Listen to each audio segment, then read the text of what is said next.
नमस्कार। मैं एक बड़े खुलासे के साथ हाजिर हूं। मैं हूं प्रसून। अमेरिका के पूर्व राष्ट्रपति डोनाल्ड ट्रंप की हत्या की साजिश के पीछे ईरान का नाम सामने आया है। पूर्व राष्ट्रपति ट्रंप के शासनकाल में इराक के भीतर बड़े ईरानी सैन्य कमांडर कासिम सुलेमानी पर ड्रोन से हमला हुआ था। इसमें सुलेमानी की मौत हो गई थी। यह हमला अमेरिका ने ही कराया था। इसके बाद से ट्रंप की जान को लेकर ईरान से खतरा लगातार बताया जाता रहा। हालांकि ईरान ने ट्रंप पर हमले को लेकर किसी भी साजिश में शामिल होने से इनकार किया है। ट्रंप के काल में ईरान में ड्रोन हमला जो होता है उसमें ईरानी सैन्य कमांडर कासिम सुलेमानी की मौत होती है। पूर्व राष्ट्रपति ट्रंप के शासनकाल में जो हमला हुआ उसको लेकर बड़ी उथल पुथल मची।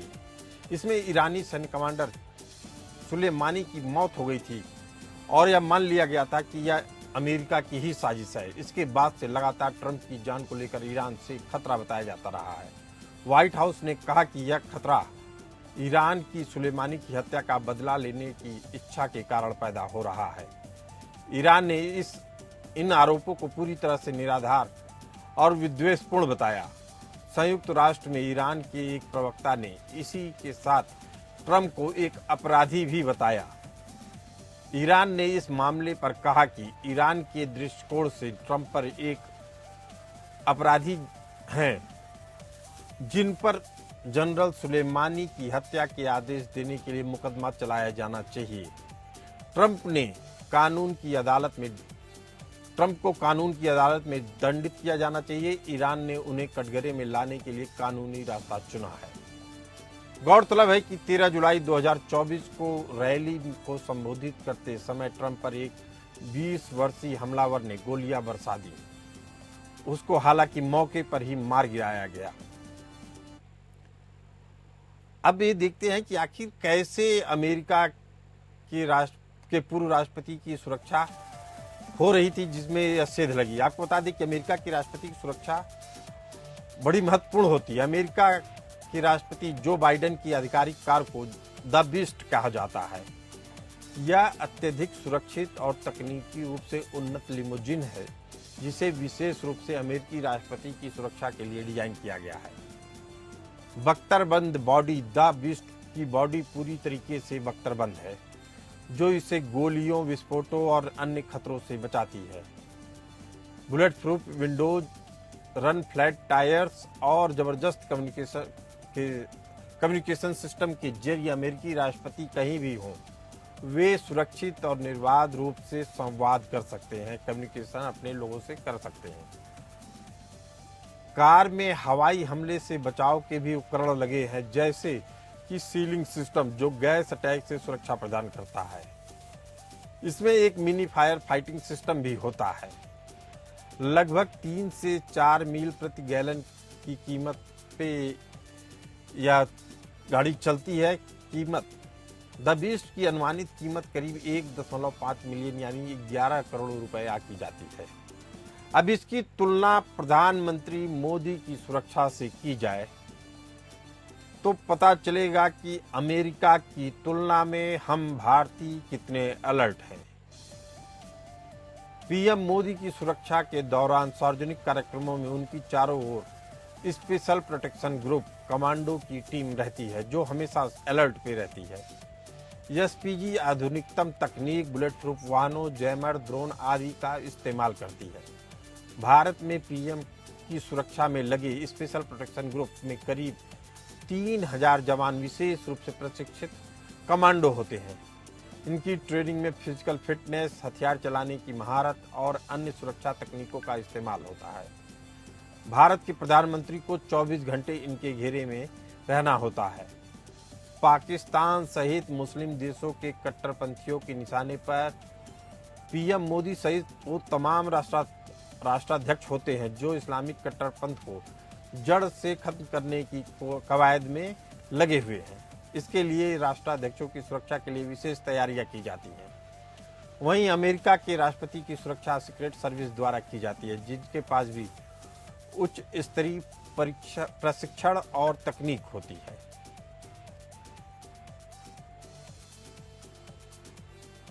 पीएम मोदी की सुरक्षा के लिए बख्तरबंद कार, हेलीकॉप्टर और निजी वाहन भी शामिल होते हैं।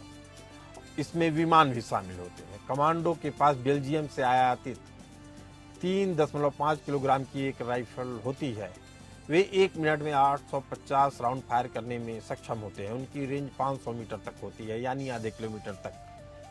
एसपीजी कमांडो हल्के बुलेट प्रूफ जैकेट पहनते हैं। इसका वजन 2 किलोग्राम होता है। भारत के प्रधानमंत्री की भी कार बुलेट प्रूफ होती है। नरेंद्र मोदी के बेड़े में एक अत्याधुनिक बुलेट प्रूफ कार है, जिसकी सुरक्षा के लिए विशेष रूप से उसे डिजाइन किया गया है। प्रधानमंत्री नरेंद्र मोदी मुख्य रूप से मर्सिडीज में बेंच S650 गार्ड का उपयोग करते हैं। यह कार कई उन्नत और सुरक्षा तकनीकी सुविधाओं से लैस है। पीएम मोदी की VR10 स्तर की सुरक्षा है। यह कार VR10 स्तर की सुरक्षा प्रदान करती है, जो सिविलियन वाहनों के लिए सबसे उच्चतम स्तर की बुलेट प्रूफिंग है। बुलेट और विस्फोटों से यह सुरक्षित बनाती है। यह कार यह बख्तरबंद कार है। कार की बॉडी और खिड़कियां बख्तरबंद हैं, जो इसे गोलियों और अन्य खतरों से बचाने में सक्षम होती हैं। इसमें भी रन फ्लैट टायर्स लगे हैं। यह टायर्स पंचर होने पर भी कार को सुरक्षित रूप से चलाने में सक्षम बनाते हैं। वातानुकूलित प्रणाली होती है। इसमें एसी जो लगी होती है वह गैस के हमलों को भी झेल लेती है और अंदर की स्थिति को नियंत्रण में रखती है। कम्युनिकेशन में भी प्रधानमंत्री के पास सुरक्षित और निर्बाध रूप से कम्युनिकेशन सिस्टम होता है, जो कार के अंदर से ही ऑपरेट होता है। हाइड्रोलिक विंडोज, ये विंडोज बुलेट प्रूफ ग्लास से बनी होती है और किसी भी आपात स्थिति में भी काम करती हैं। कार में एक आंतरिक अग्निशमन प्रणाली भी होती है, जो आग लगने की स्थिति में सुरक्षा प्रदान करती है। कार में एक प्राथमिक चिकित्सा किट भी होती है, जिसमें प्रधानमंत्री के ब्लड ग्रुप का ब्लड भी शामिल होता है। सुरक्षा कारणों से यह गोपनीय रहता है कि प्रधानमंत्री के कार की नंबर क्या है। माइलेज की बात की जाए तो लगभग 7-8 किलोमीटर प्रति लीटर होता है इसका माइलेज, जो इसकी भारी बख्तरबंद संरचना के कारण अपेक्षाकृत कम है। इस कार की कीमत लगभग 12 करोड़ रुपए बताई जाती है। इसके बावजूद कोई भी देश यह दावा नहीं कर सकता है कि उनकी सुरक्षा व्यवस्था 100% बुलेट प्रूफ है। इसी मुद्दे पर चर्चा करने के लिए हमारे साथ मौजूद हैं अनिल गौड़ जी, रक्षा विशेषज्ञ, संजीव श्रीवास्तव जी, सामरिक मामलों के जानकार। आप दोनों मेहमानों का बहुत बहुत स्वागत है। अनिल गौड़ जी, ट्रंप के ऊपर हमले ने देश दुनिया सभी जगह एक तरह का अलर्ट मैसेज पास ऑन कर दिया है। लग रहा है कि सुरक्षा व्यवस्था में कहीं ऐसी खामी है जिसको सुरक्षा एजेंसियां भाप नहीं पा रही हैं। आप इससे कितने सहमत हैं अनिल गौड़ जी? जी, ऐसा है, ये जो 43rd प्रेसिडेंट यूनाइटेड स्टेट के डोनाल्ड जे ट्रंप के ऊपर हमला हुआ है, ये एक सरासर मैं कहूँगा इनकी सीक्रेट सर्विस की नाकामी है, जिसने एक तो पूरा जो एरिया है वो सिक्योर नहीं किया। दूसरा, जब उनको बताया भी गया कई लोगों ने कि भाई एक शूटर जो है वो छत के ऊपर चढ़ा हुआ है, तब भी कोई एक्शन नहीं किया उन्होंने। और ये लगता ये है कि एक कम्युनिकेशन गैप है इनके बीच में, किस तरीके से डोनाल्ड ट्रंप को प्रोटेक्ट करना है। अब जिस हिसाब से ये जो अमेरिकन प्रेसिडेंट की जो इलेक्शन लड़ाई मैं कहूँगा है, ये इसमें लगता है कि कहीं ना कहीं कुछ लोग जो हैं एक एडमिनिस्ट्रेशन के अंदर, कुछ जो है वो डेमोक्रेट के साथ हैं, कुछ रिपब्लिकन के साथ हैं, और इसकी वजह से जो एक फंक्शनिंग है, एक जो ऑर्गेनाइजेशन, जो सेंट्रल ऑर्गेनाइजेशन होती हैं, अब जैसे ये सीक्रेट सर्विस है, ये FBI है, या और दूसरी हैं, उनके बीच में कहीं ना कहीं कुछ खामी रह गई है। देखिए, जो यूनाइटेड स्टेट की सीक्रेट सर्विस एजेंसी है, उसका काम है कि protection of VIP, former presidents, उनकी फैमिली वगैरह, सारा वो उसका काम है। और ये जो है, देखिए, जो अभी तक मैंने जितने वीडियोस देखे हैं, जितने भी चैनल देखे हैं, जितने एक्स के ऊपर, जो फॉर्मर ट्विटर के ऊपर जितने पोस्ट देखे हैं, उन सब में दिखता है कि ये नाकामी जो है सारी की सारी सीक्रेट सर्विस की है। और ये तो भगवान का शुक्र है कि डोनाल्ड ट्रंप जी बच गए, नहीं तो ये गोली जो है सीधी उनके माथे में लगनी थी, बिल्कुल उनके नाक पॉइंट ब्लैंक पे लगनी थी। लेकिन अनिल गौड़ जी, बड़ा सवाल ये है कि इस तरीके से सुरक्षा में चूक क्या हमारे भारतीय सीमा के अंदर भी हो सकती है, या हमारी जो सुरक्षा प्रणाली है वो पूरी तरीके से बुलेट प्रूफ है? देखिए ऐसा है प्रसून जी, बुलेट प्रूफ कुछ भी नहीं होता, बुलेट प्रूफ बनाया जाता है उसको। जब आप अपने एसओपी जो स्टैंडिंग ऑपरेटिंग प्रोसीजर्स होते हैं उसके अंदर चूक करते हैं या कहीं पे भी लापरवाही करते हैं तो उसके अंदर ऐसी घटनाएं होने की संभावना होती है। जो स्टैंडिंग ऑपरेटिंग प्रोसीजर्स बनते हैं वो इसलिए बनते हैं सारे जो इंसिडेंट्स और बाकी सारा देख के कि किस तरीके से एक आदमी को जो प्रोटेक्टी है, अब हमारे प्रधानमंत्री जी हैं या दूसरे हैं, उनको किस तरीके से प्रोटेक्शन देनी चाहिए।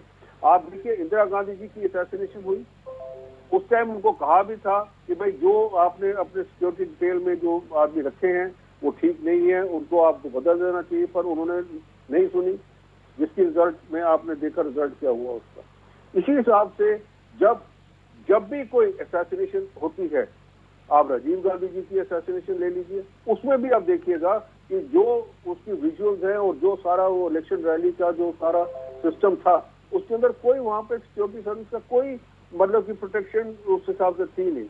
तो जब आप स्टैंडर्ड ऑपरेटिंग प्रोसीजर्स को नकारते हैं तो कोई ना कोई चूक होगी, आप जितना मर्जी एक।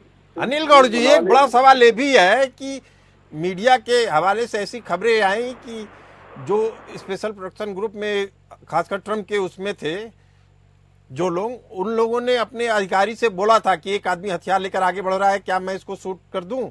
ये घटना से 2 मिनट पहले की वारदात थी, 2 मिनट पहले की घटना थी, जिसमें ऊपर से आदेश नहीं आया, इसीलिए उसको शूट नहीं किया जा सका आरोपी को जो जिसने फायर किया था। क्या इस तरह की खामियां भारतीय सुरक्षा एजेंसियों में भी है या नहीं, अनिल गौड़ जी? है कि क्या भारतीय सुरक्षा एजेंसी में ये है कि नहीं है, मैंने आपको बताया ना, जब आप स्टैंडर्ड ऑपरेटिंग प्रोसीजर नकारते हैं, अब इसके अंदर पूरा का पूरा स्टैंडर्ड ऑपरेटिंग प्रोसीजर नकारा गया। जब वो शूटर दिखा उसके उन्होंने लोगों ने पुलिस को बताया, पुलिसमैन एक चढ़ा भी ऊपर, फिर वो नीचे उतरा, और जैसे आप बता रहे हैं कि उन्होंने परमिशन मांगी जब, तो उस टाइम उसी टाइम जो भी उनका हेड था उसको देनी चाहिए थी परमिशन, भाई उसको शूट करे। क्योंकि एक तो देखिए जब तक आप डिसीजन नहीं लेते ठीक तरीके से तो आपकी चूक होनी है, क्योंकि आपको जो भी इसकी डिटेल में होते हैं वीआईपी की प्रोटेक्शन डिटेल के अंदर, वो इसीलिए चुने जाते हैं कि वो एक स्प्लिट सेकंड के अंदर डिसीजन ले, क्योंकि सबसे बड़ा काम उनका ये होता है कि जो प्रोटेक्टी है उसकी जिंदगी बचाना, चाहे और कुछ भी हो जाए, जिंदगी बचाना। बेहद अहम बात कर रहे हैं आप। कह रहे हैं कि तुरंत फैसला लेना चाहिए था, भीड़ थी, तमाम तरह की चीजें भी थी, लेकिन उस समय डिसीजन आपको लेना ही चाहिए।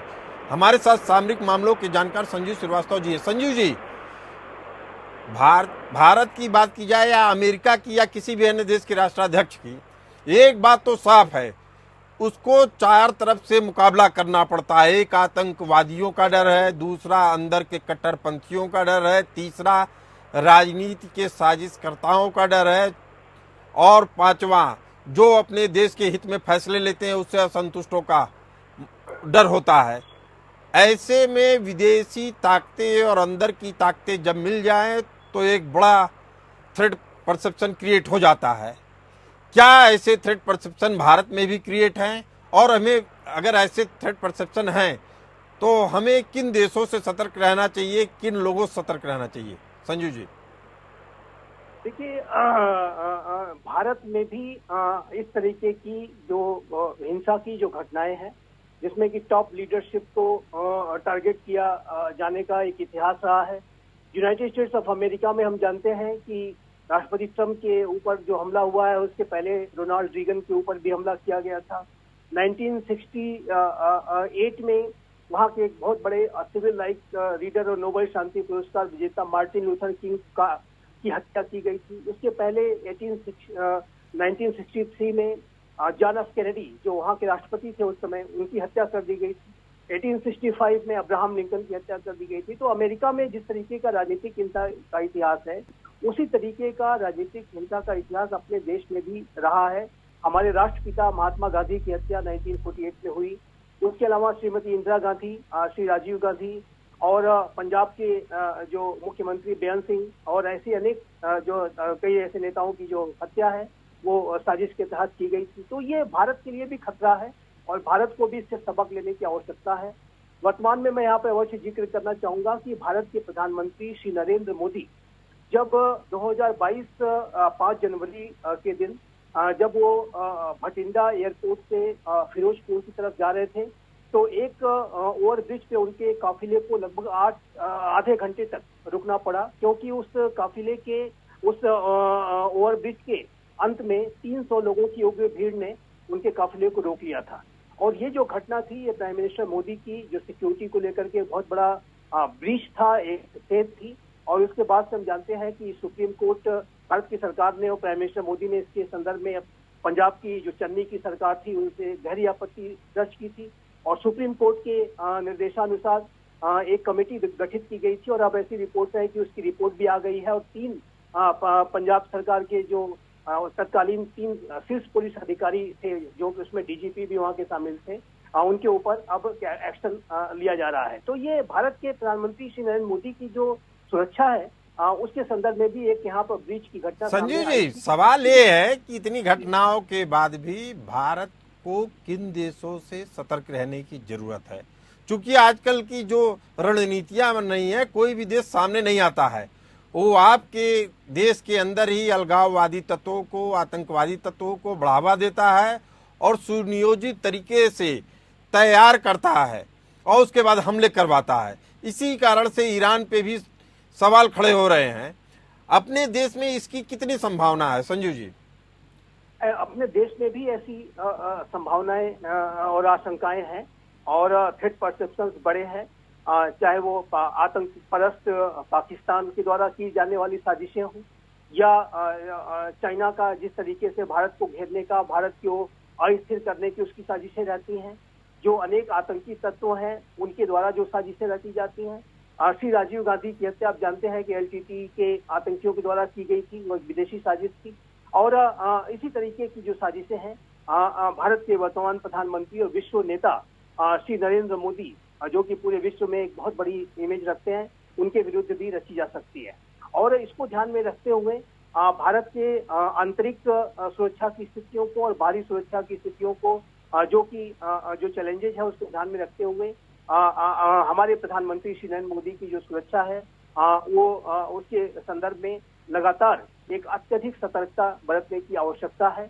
और अमेरिका की ये जो घटना हुई है उससे लेसन्स लेते हुए, और अभी आपने जो जिक्र किया कि ईरान का जो साजिश का एंगल के संदर्भ में जो एक खुफिया रिपोर्ट सामने आई है कि ये हालांकि इस घटना से ईरान का कोई लिंक नहीं दिखाई देता है जो पेंसिल्वेनिया में हुई है, लेकिन ऐसी रिपोर्ट्स हैं कि यूनाइटेड स्टेट्स ऑफ अमेरिका की इंटेलिजेंस के पास ऐसी जानकारियां मिली थी कि ईरान भी कोई साजिश राष्ट्रपति ट्रंप को टारगेट करने की रच सकता है, क्योंकि कासिम सुलेमानी की हत्या के बाद से हम जानते हैं कि 2020 के बाद से ईरान ऐसी जो है लगातार धमकियां राष्ट्रपति ट्रंप को देता रहा है। तो ये जो उनके, और इसके संदर्भ में ये भी है कि इस तरीके के जो इनपुट्स यूएस के इंटेलिजेंस को मिले थे उसके बाद से उनकी सुरक्षा बढ़ाई गई थी। लेकिन मैं अवश्य ये कहूंगा, आपके चैनल के माध्यम से भी ये मैं कहूंगा कि अमेरिका की जो सुरक्षा एजेंसीज की बहुत बड़ी लापरवाही है, बहुत बड़ी चूक है, बहुत बड़ी लापरवाही है, बहुत बड़ी चूक है।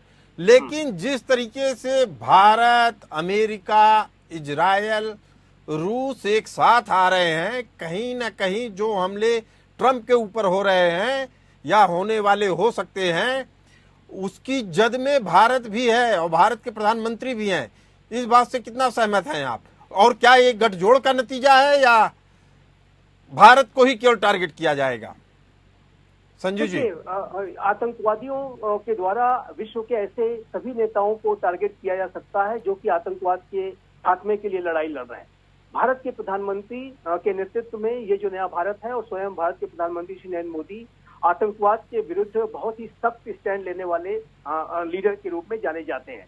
हमारा जो अप्रोच है प्रधानमंत्री श्री नरेंद्र मोदी के नेतृत्व का ये जो नया भारत है उसका आतंकवाद के प्रति जीरो टॉलरेंस का अप्रोच। 7 अक्टूबर को जब इसराइल के ऊपर हमास ने सबसे बड़ा हमला किया, सबसे बड़ा आतंकी हमला किया, तो भारत के प्रधानमंत्री श्री नरेंद्र मोदी ने उसी दिन एक ट्वीट के माध्यम से बेंजामिन नेतन्याहू के साथ कंधा से कंधा मिलाकर खड़े रहने की कोशिश की, लेकिन देश के अंदर भी उसका विरोध हुआ। अनिल गौड़ जी, कैसे निपटा जाए ऐसे लोगों पे जो देश के हितों की जगह अपने राजनीतिक स्वार्थ की रोटियां सेकते हैं, देश के हितों को दरकिनार करके अपने नोट और वोट के चक्कर में पूरे देश का नाश कर रहे हैं? निपटा कैसे जाए ऐसे लोगों से, अनिल गौड़ जी? सुनिए, देखिए, सवाल आपका ये है कि उनसे निपटा कैसे जाए। मैं तो ये कहूँगा कि ऐसे लोगों के खिलाफ कानूनी कार्रवाई करनी चाहिए, और ताकि जैसे ही वो ऐसे कुछ शब्द बोलें या कुछ एक्शन करें तो उनके खिलाफ कानूनी कार्रवाई करके उनको अंदर डक देना चाहिए। पर अफसोस की बात यह है कि हमारे इधर कानून भी हमारा जरा जो है वो काफी, मैं कहूँगा, ढीला ही है कि वो कई एविडेंस मानता नहीं। अब जो नए कानून आए हैं तो शायद हो सकता है कि कुछ बदलाव हो, क्योंकि इसमें डिजिटल एविडेंस जो है वो माना जाएगा। क्योंकि आमतौर पे जो ऐसे लोग होते हैं जो कुछ बोलते हैं या कुछ कार्रवाई करते हैं, उनकी एविडेंस जो है वो डिजिटली होती है या उसका। अनिल गौड़ जी, मुझे लगता है कानून में भी कमी है। कानून में कमी क्यों है कि जो आदमी आतंकवाद की घटनाओं में शामिल रहा है, आतंकी वारदात के आरोप लग चुके हैं, जैसे अमृतपाल हैं, जैसे कश्मीर से है, जैसे पंजाब में एक और नेता है, वो लोग चुनाव लड़ते हैं और आ जाते हैं। ऐसा केवल भारत में संभव है, ना ब्रिटेन में संभव होता, ना अमेरिका में संभव होता। क्या भारत सीख नहीं ले रहा है ऐसे कानूनों से? विडंबना है सबसे बड़ी। आप देखिए, एक आदमी जो जेल के अंदर बंद है वो इलेक्शन में खड़ा होके आपका मेंबर पार्लियामेंट बन जाता है, और उसका दर्जा कहाँ पहुंच जाता है। आप अगर जेल में बंद हैं, आपको नौकरी नहीं मिलेगी। तो अनिल गौड़ जी, ये किसकी खामी है, न्यायपालिका की या पार्लियामेंट की, संसद की? न्यायपालिका की बात नहीं है, ये गवर्नमेंट की बात है, ये पार्लियामेंट की बात है। पार्लियामेंट को अमेंड करना चाहिए था ये कानून, पर ये करते नहीं है, क्योंकि सारे अपने गिरबा में जाग के देखते हैं। देखिए, इन्होंने कहा है कि जब तक वो उसको सजा नहीं होगी तब तक वो उसको इनोसेंट माना जाएगा। बड़ा अच्छा है, तो सजा हिंदुस्तान में तो 20 साल 25 साल लगते हैं, हो सकता है 30 साल लगे। कानून व्यवस्था ऐसी है, आपने खुद बनाई हुई ये पॉलिटिशियंस ने, कि वो, क्योंकि उनको कोई पता नहीं, वो सोचते हैं कि शायद कल को हम भी अंदर हो जाएं। तो सबसे बड़ी विडंबना ये है हिंदुस्तान के अंदर कि हमारी कानून स्थिति जो है, जो भी, आप ये छोड़ दीजिए, आप इसके पॉलिटिशियन को छोड़, आप IAS ले लीजिए, IPS ले लीजिए, कोई ले लीजिए सेंट्रल सर्विसेज, आज तक मेरे को बताइए कि कौन से अधिकारी के खिलाफ कोई ऐसी कार्रवाई हुई है। सिर्फ फौज में होता है, आर्म फोर्सेज में होता है, जो आर्म फोर्सेज एक्ट होता है उसके तहत होता है, और कोर्ट मार्शल। अनिल गौड़ जी, आप बेहद महत्वपूर्ण बात कह रहे हैं। संजीव श्रीवास्तव जी, ऐसी स्थिति परिस्थिति में देश सामरिक मामलों में अव्वल बने, लेकिन आपका नेता ही नहीं सुरक्षित होगा, तो कैसे सामरिक मामलों में हम कोई बड़ा फैसला या इंडिपेंडेंट फैसला लेंगे, और इसके लिए क्या करना चाहिए? संजीव जी, देखिए प्रसून जी, भारत के जो नेता हैं, जो VVIPs हैं, जो भी महत्वपूर्ण व्यक्ति हैं, उनकी सुरक्षा सुनिश्चित करना भारत के पूरे सुरक्षा तंत्र की जिम्मेदारी है, और इसके संदर्भ में किसी भी तरीके का कोई चांस नहीं लिया जा सकता। और यदि कोई इस तरीके के लूप होल, जहाँ कहीं भी, जो अमेरिका में भी देखने को मिली, अगर ऐसे ही कोई लूप होल तो नहीं है, इसके संदर्भ में भारत को, सुरक्षा तंत्र को भी अपना जो पूरा सिस्टम है उसको रिव्यू करने की आवश्यकता है। बेहद अहम बात कह रहे हैं कि भारत को दोबारा अपने पूरे सिस्टम को रिव्यू करना चाहिए, SOP को रिव्यू करना चाहिए, और दोबारा देखना चाहिए कि कहीं ऐसी कोई खामी तो नहीं है जिसको हम अनदेखा करते चले जा रहे हैं। इस चर्चा में आप लोग हिस्सा बने, आप लोगों का बहुत बहुत धन्यवाद। इस चर्चा को यहीं विराम देते हैं। आप सभी मेहमानों का डिबेट में हिस्सा बनने के लिए धन्यवाद। हमें दीजिए इजाजत, बने रहिए APN न्यूज के साथ।